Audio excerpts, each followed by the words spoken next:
The latest on the crisis in Egypt as protesters continue calling for President Mubarak to step down. The White House says if he were to leave office too soon, it might set back the country's transition to democracy.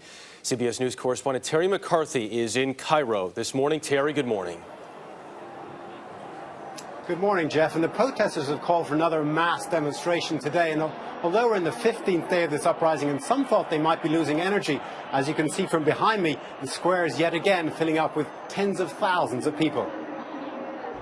This morning, the demonstrators in Egypt's Tahrir Square awoke recharged by their victory last night, when their revolt that had been largely leaderless finally found its first hero, Wael Ghonim. He's a Google executive who'd been jailed for 12 days, most of that time blindfolded, for his involvement in coordinating the demonstrations on Facebook.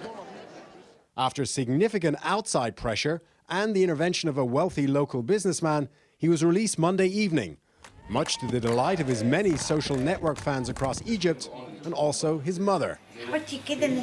"I want to put a sign on my chest," she says, that reads, "I'm the mother of a hero."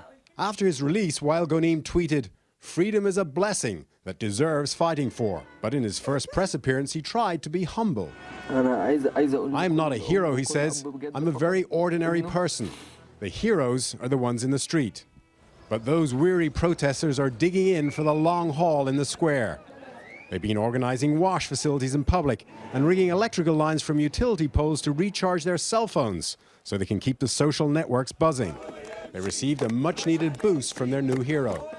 Meanwhile, the government is trying hard to marginalize them by encouraging the rest of Cairo to return to normal. They've said the stock market, which fell nearly 20% at the beginning of the riots, will now reopen on Sunday. And they've announced a 15% pay hike for 6 million government employees. Earlier today, Vice President Omar Suleiman said on local television that the government does have a timetable for the transfer of power. But without any specifics, that's unlikely to satisfy the protesters. Jeff? Terry McCarthy in Cairo this morning. Terry, thank you.